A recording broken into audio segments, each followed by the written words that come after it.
दोस्तों इस वीडियो में आपको हम DUSOL PG कोर्सेज़ का एडमिशन फॉर्म फिल करके दिखाने वाले हैं। DU दिल्ली यूनिवर्सिटी के अंदर school of open learning SOL के UG PG के एडमिशन स्टार्ट हो चुके हैं। अगर आपको PG कोर्स करना है तो ये वीडियो आपके लिए होने वाली है। स्टेप बाय स्टेप फॉर्म भरकर दिखाएंगे। सेम वीडियो को फॉलो करके आप लोग अपना कंप्लीट फॉर्म भर सकते हैं। वेबसाइट जो भी है इसका लिंक मिल जाएगा आपको डिस्क्रिप्शन बॉक्स में।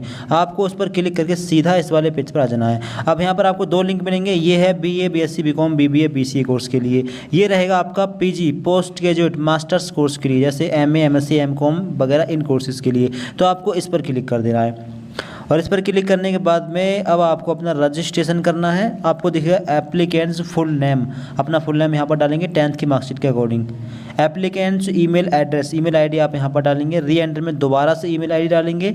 मोबाइल नंबर में अपना मोबाइल नंबर यहाँ पर डालेंगे। ये जो फॉर्म है वो मोबाइल फ़ोन से भरा जा रहा है। आप लोग अपने मोबाइल फ़ोन से ही कंप्लीट फॉर्म भर सकते हैं बिना कोई मिस्टेक, बिना कोई परेशानी के।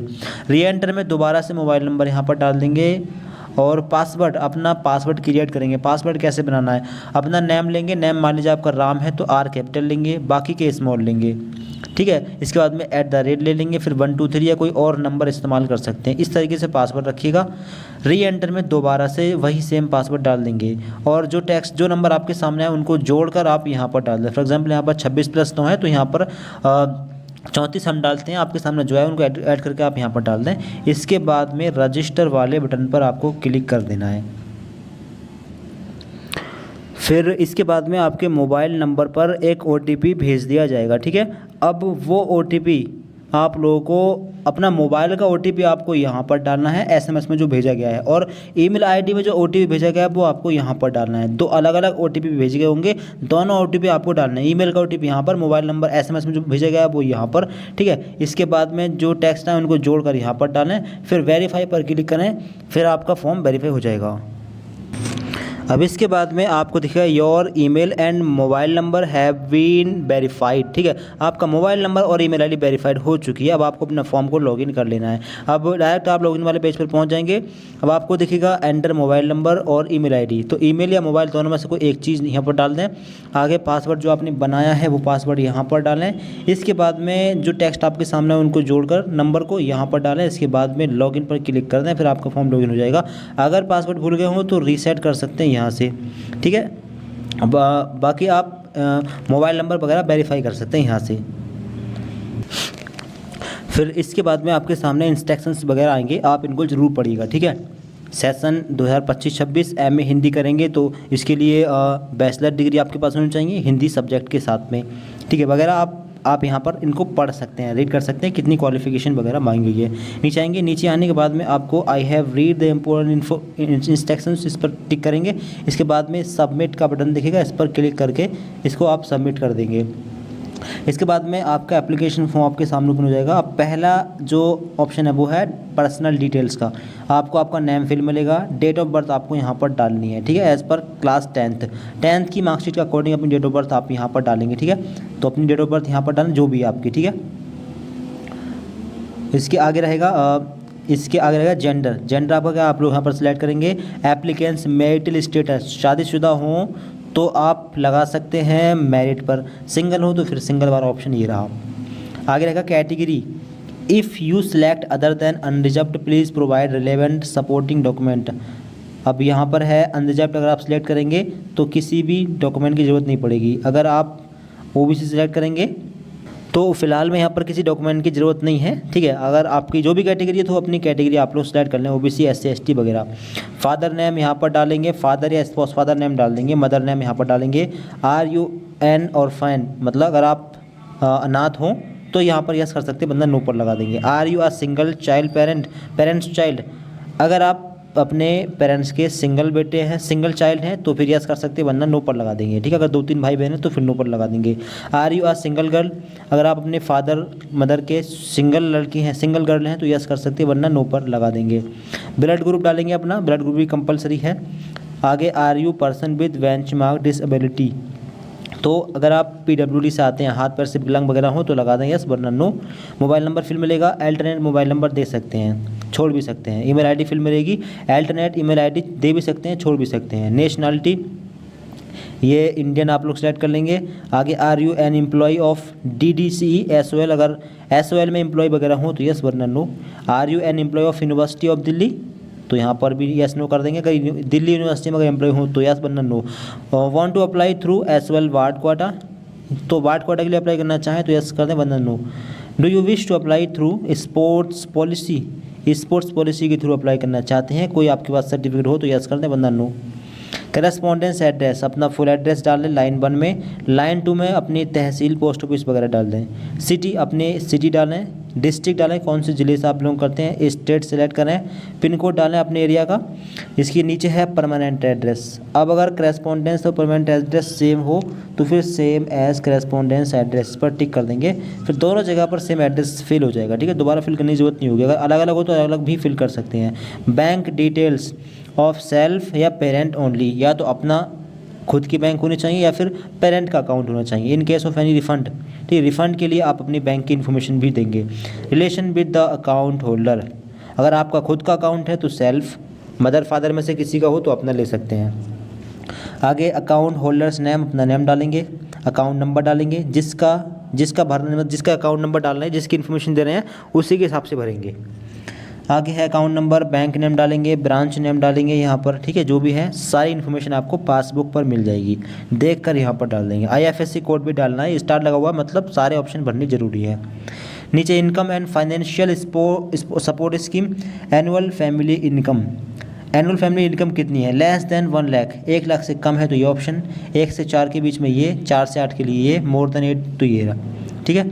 आगे है एप्लीकेंट्स एम्प्लॉयमेंट स्टेटस, अगर आप बेरोजगार हैं तो अनएम्प्लॉयमेंट, रोजगार आपके पास है तो ये, अगर खुद का कोई बिजनेस है तो सेल्फ एम्प्लॉयड लगा सकते हैं, वरना अनएम्प्लॉयमेंट। आर्म्ड फोर्सेस और सेंट्रल आर्म्ड फोर्सेस एम्प्लॉय हो तो यस वरना no. Ward of armed forces of central police, central police में वार्ड हो तो यस वरना नो, आर्म्ड फोर्स में, ठीक है। Need financial support scheme, financial support scheme की ज़रूरत हो तो कर सकते हैं, वरना नो लगा देंगे। Do you belong to below poverty line, तो यहाँ पर यस है, कोई दिक्कत नहीं है, ठीक है। अब required documents belongs to below poverty line, अब आपके पास BPL कार्ड नहीं है तो कोई बात नहीं है, अगर राशन कार्ड है तो उसकी इन्फॉर्मेशन दे दें। AA का राशन कार्ड है तो ये दे दें, प्रधानमंत्री वाला। लेबर कार्ड हो तो इसकी इन्फॉर्मेशन दे सकते हैं। अगर ये नहीं है तो फैमिली इनकम वाला ऑप्शन सेलेक्ट कर लेंगे, ठीक है। कोई भी एक ऑप्शन आपको लेना होगा इन सभी में से, ठीक है। तो एक ऑप्शन अगर फैमिली इनकम वाला ऑप्शन भी ले सकते हैं। आगे डॉक्यूमेंट नंबर, अब इनकम सर्टिफिकेट आपके पास होना चाहिए, इनकम सर्टिफिकेट का डॉक्यूमेंट नंबर यहाँ पर डालेंगे। Document issue date, income certificate पर इशू डेट लिख रही होगी वो यहाँ पर डालेंगे, ठीक है। आगे रहेगा miscellaneous details, computer knowledge, computer की नॉलेज हो तो यस करते हैं, वरना no. Use of internet use करते हैं तो यस, वरना नो कर सकते हैं। कंप्यूटर लैपटॉप टैबलेट, अगर कंप्यूटर लैपटॉप या टैबलेट कुछ हो तो यस, वरना नो। इसके बाद में इन्फॉर्मेशन चेक कर लें, चेक करने के बाद में नेक्स्ट पर क्लिक करके इसको सेव कर देंगे। फिर इसके बाद में आपकी इन्फॉर्मेशन आपको सेव मिलेगी। नीचे आएंगे, नीचे आने के बाद में आपको दिखेगा नेक्स्ट का बटन, इस पर क्लिक करके अगले पेज पर पहुंच जाएंगे। अभी करेक्शन करना हो कर सकते हैं। अगला ऑप्शन प्रोग्राम, अब ध्यान से देखेंगे, प्रोग्राम ग्रुप में जाएंगे, सिलेक्ट ग्रुप में। आप प्रोग्राम कौन सा आप कर रहे हैं, PG कोर्स के लिए, MBA के लिए अलग से ऑप्शन है, लाइब्रेरी प्रोग्राम के लिए अलग से ऑप्शन है। MA MSc MCOM के लिए आपको PG का ऑप्शन सेलेक्ट करना है। अब PG में कौन सा कोर्स चाहिए, तो MA Hindi, MA history, political science, MCOM और MA संस्कृत। फ़िलहाल में यही कोर्स आ रहे हैं। MSc फ़िलहाल में नहीं आ रहा है, ठीक है। तो MSc फ़िलहाल में नहीं आ रहा है, और कुछ और सब्जेक्ट भी ओपन नहीं हो रही हैं। आप जब फॉर्म भर रहे होंगे 3-4 दिन के बाद में सारे सब्जेक्ट आ रहे होंगे। फिलहाल अभी आज ही कल ही वेबसाइट ओपन हुई है तो अभी सारे सब्जेक्ट नहीं आ रही, ठीक है। फिलहाल में आप अपनी सब्जेक्ट अगर आ रही है तो ले लें, बाकी 1-8 दिन के बाद में फॉर्म भर लेना, ठीक है। नीचे रहेगा, अब सब्जेक्ट आपने ले ली, इसके बाद में आपको नेक्स्ट पर क्लिक कर देना है, ठीक है।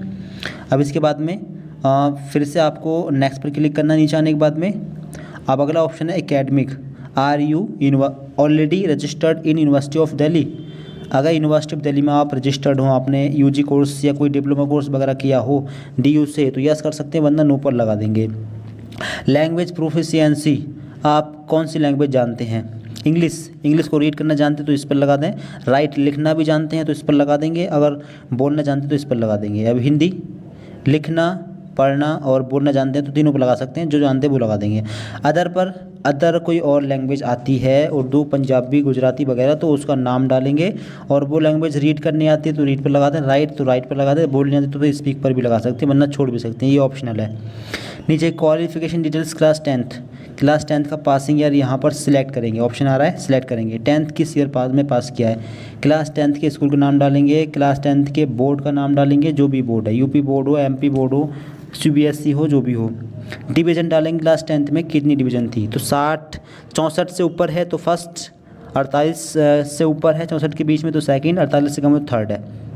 नीचे क्लास 10th परसेंटेज, अब परसेंटेज यहाँ पर डालेंगे। अब अगर देखिए आपकी परसेंटेज CGPA में है तो CGPA को आप लोग कन्वर्ट करेंगे 9.5 से।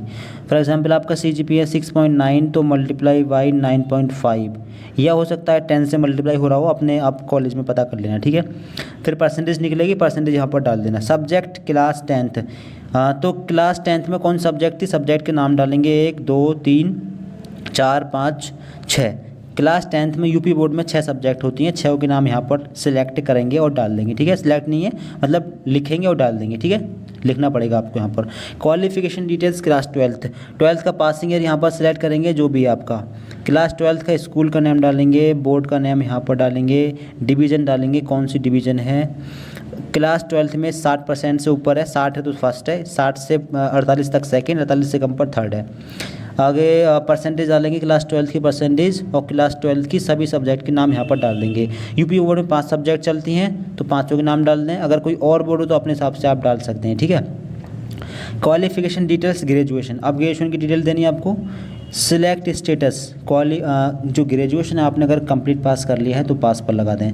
अगर अपीयरिंग में हो, रिजल्ट नहीं आया हो तो अपीयरिंग में लगा सकते हैं। Graduation year of past appearing, last year जो आपने किया है वो कौन से ईयर में किया है अपना डालेंगे।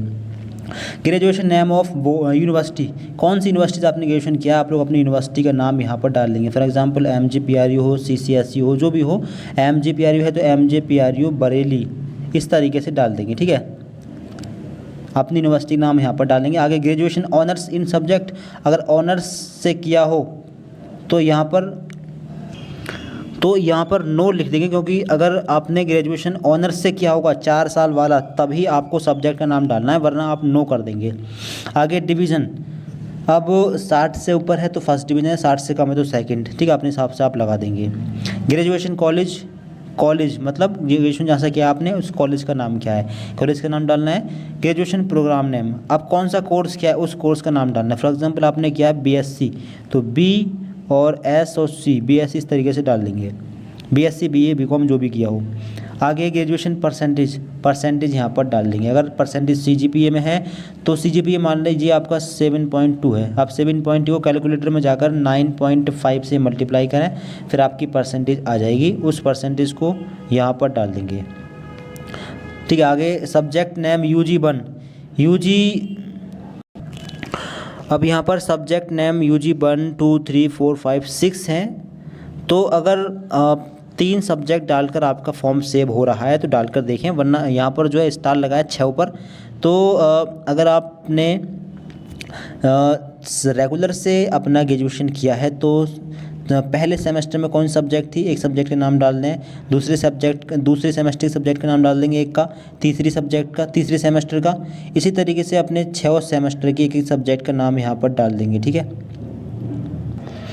क्योंकि यहाँ पर जो है 6 ऑप्शन दिए गए हैं और 6 पर स्टार लगा है, मतलब 6 मतलब डालने ज़रूरी है। तो 3 सब्जेक्ट आपके पास होंगी, 3 के नाम दोबारा करके डाल देंगे, ठीक है। फर्स्ट 3 में 3 और लास्ट 3 में 3, ठीक है। बाकी एक बार कॉलेज में ज़रूर पता कर लेना इसके रिगार्डिंग। आगे national level admission test, are you given national level admission test, अगर कोई दिया हो किसी भी तरह का नेशनल लेवल टेस्ट तो यस कर दें, CUET वगैरह, वरना नो लगा देंगे। Qualification details masters of post graduation, अगर आपने मास्टर्स भी कर लिया हो तो यस कर सकते हैं। यस करने के बाद में मास्टर्स स्टेटस लगाएंगे, पास या पेयरिंग है, ईयर ऑफ पासिंग लगाएंगे, किस ईयर में आपने मास्टर कंप्लीट किया है, मास्टर्स कोर्स कहाँ से किया है, यूनिवर्सिटी का नाम डालेंगे, कॉलेज का नाम डालेंगे, प्रोग्राम कौन सा कोर्स किया है वो डालेंगे, डिवीज़न डालेंगे और परसेंटेज डाल देंगे और सब्जेक्ट का नाम डाल देंगे। अगर नहीं किया है तो छोड़ सकते हैं, कोई ज़रूरत नहीं है, ये कंपलसरी बिल्कुल भी नहीं है, ठीक है। आप यहाँ पर नो कर देंगे, फिर इन्फॉर्मेशन डालने की ज़रूरत नहीं है। Experience category, are you having experience, अगर आपके पास कोई एक्सपीरियंस हो तो यस कर दें, वरना नो पर लगा देंगे। इसके बाद में आप नेक्स्ट पर क्लिक करके अगले पेज पर पहुंचेंगे और फिर इसके बाद में आपका वो वाला पेज सेव हो जाएगा। ठीक है, आप नीचे आएंगे, अब आपने जो भी इन्फॉर्मेशन भरी है इसको चेक कर लें। ठीक है, एक बार इसको चेक कर लेंगे, नीचे आएंगे, नीचे आने के बाद में एडिट करना हो तो एडिट कर सकते हैं, वरना नेक्स्ट पर क्लिक करके अगले पेज पर पहुंचेंगे। अब अगला पेज है अपलोड का। अब recent passport size photo of candidate 10 KB से 200 KB के बीच में आपका फ़ोटो आपको अपलोड करना है। JPG या JPEG फॉर्मेट में मांगा गया है। अगर आपके पास आपका फ़ोटो है तो अगर मोबाइल फ़ोन से फॉर्म भर रहे हैं तो मोबाइल फ़ोन के कैमरे से फ़ोटो का फ़ोटो खींचें। इसके बाद में IM रिसाइजर पर जाकर उसका साइज़ 150 KB कर लें। ठीक है, क्वालिटी नहीं गिरेगी। 150 KB करने के बाद में JPG फॉर्मेट सेव कर लें। इसके बाद में आपको दिखेगा चूज़ फाइल, इसमें जाएँ और फ़ोटो सेलेक्ट करें। फिर इसके बाद में आपको आपका फ़ोटो शो हो जाएगा। ठीक है, आप यहाँ पर देख पा रहे होंगे। तो साइज़ वगैरह कम करने के बाद में JPG या JPEG फॉर्मेट में करने के बाद में आप यहाँ पर अपलोड कर देना। ठीक है, जो उस फाइल पे मतलब क्लिक करके फ़ोटो सेलेक्ट करके आगे रहेगा सिग्नेचर ऑफ कैंडिडेट, आपको अपने सिग्नेचर अपलोड करने हैं। ठीक है, 10 से 200 KB के बीच में, ये भी सेम फॉर्मेट में। आगे रहेगा क्लास 10th मार्कशीट, 10th की मार्कशीट आपको अपलोड करनी है 10 से 200 KB के बीच में। ये PDF फॉर्मेट भी चल जाएगा, PDF फॉर्मेट अपलोड आप कर देना। आगे कौन सा डॉक्यूमेंट है, आगे है क्लास 12th मार्कशीट, 12th की मार्कशीट आपको अपलोड करनी है यहाँ पर। आगे कौन सा डॉक्यूमेंट है, graduation certificate and marksheet, graduation certificate and marksheet यहाँ पर बोला गया है तो सर्टिफिकेट डाउन अपलोड करें। और आपका माइग्रेशन, शायद माइग्रेशन मांगा जा रहा है तो माइग्रेशन अपलोड कर दें सर्टिफिकेट में। ठीक है, क्योंकि सर्टिफिकेट में और कौन सा डॉक्यूमेंट है तो फिर माइग्रेशन ही होगा, या ट्रांसफ़र सर्टिफिकेट, नहीं माइग्रेशन ही होगा। तो माइग्रेशन और आपका मार्कशीट जो फाइनल 3 साल वाली है वो दोनों एक PDF में करके अपलोड कर देंगे। इसके आगे रहेगा पोस्ट ग्रेजुएशन सर्टिफिकेट, तो अगर आपने PG की इन्फॉर्मेशन ली होगी तो ये ऑप्शन आ रहा होगा, फिर आप PG की मार्कशीट भी अपलोड कर देंगे सर्टिफिकेट के साथ में। सर्टिफिकेट यहाँ पर है and graduation certificate and marksheet, और यहाँ पर है पोस्ट ग्रेजुएशन सर्टिफिकेट या मार्कशीट, यानी या मार्कशीट करें या सर्टिफिकेट करें, तो एक चीज़ कर देंगे अपलोड। आगे Aadhaar address proof, address proof में Aadhaar card, passport, voter ID, driving license कोई भी अपलोड कर सकते हैं। ठीक है, कोई भी एक डॉक्यूमेंट। साइज़ वही 10 से 200 KB के बीच में, और फॉर्मेट JPG या JPEG या फिर PDF फॉर्मेट। PDF फॉर्मेट सबसे बेहतरीन है, PDF फॉर्मेट में अपलोड कर देना। आगे candidates ID proof, ID proof में भी आधार कार्ड अपलोड कर सकते हैं, इनमें से कोई भी डॉक्यूमेंट अपलोड कर सकते हैं। नीचे कैटेगरी सर्टिफिकेट, कैटेगरी सर्टिफिकेट अगर SC ST जनरल से होंगे तो कैटेगरी सर्टिफिकेट का ऑप्शन आ रहा होगा, कैटेगरी सर्टिफिकेट अपलोड करना होगा। जनरल वालों को नहीं करना होगा, उनके सामने ऑप्शन नहीं आ रहा होगा। बिलो पॉवर्टी लाइन, अब बिलो पॉवर्टी लाइन में आपने लिया था अपना इनकम सर्टिफिकेट वाला ऑप्शन, तो इनकम सर्टिफिकेट आपको यहाँ पर अपलोड करना है अपने फादर का। अदर को छोड़ भी सकते हैं, अगर छोड़ने के बाद सेव हो रहा है तो ठीक है, वरना यहाँ पर आधार कार्ड ही अपना अपलोड कर देना, फिर सेव कर देना। ठीक है, फिर नेक्स्ट पर जाकर इसको सेव कर देना। तो आप देख पा रहे होंगे हमने फ़ोटो, सिग्नेचर और अपने सारे डॉक्यूमेंट अपलोड कर दिए हैं। आप लोग भी इस प्रकार से अपने सारे डॉक्यूमेंट को अपलोड कर देना। अगर कोई दिक्कत आए तो कमेंट बॉक्स में बता सकते हैं। नीचे आने के बाद में नेक्स्ट पर क्लिक कर देंगे और इस पेज को सेव कर देंगे। ठीक है, आप फिर से नीचे आएंगे, अपनी इन्फॉर्मेशन चेक कर लेंगे, और चेक करने के बाद में नीचे आने के बाद में आपको आप रजिस्ट्रेशन की फ़ीस शो हो जाएगी। ठीक है, प्रीव्यू करना है और इसके बाद में आपको फ़ीस पे कर देनी है। प्रीव्यू का ऑप्शन आ चुका है, प्रीव्यू आप लोग अपने फॉर्म का करना है। अगर कहीं कोई मिस्टेक लग रही है तो अभी करेक्शन कर सकते हैं। ठीक है, अभी ये फाइनल सेव नहीं हुआ है, अभी करेक्शन किया जा सकता है।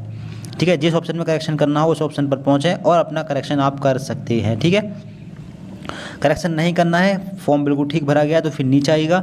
नीचे आने के बाद में आई एग्री पर टिक करिए और फीस रहेगी 300 रुपये। टोटल अमाउंट पे रजिस्ट्रेशन की फ़ीस है 300 रुपये। ठीक है, अब प्रोसीड फॉर रजिस्ट्रेशन फ़ीस इस पर क्लिक करेंगे और इस पर क्लिक करने के बाद में आप लोग अपनी फ़ीस को पे कर देंगे। ठीक है, अब आपको देखिए फ़ीस दिखेगी।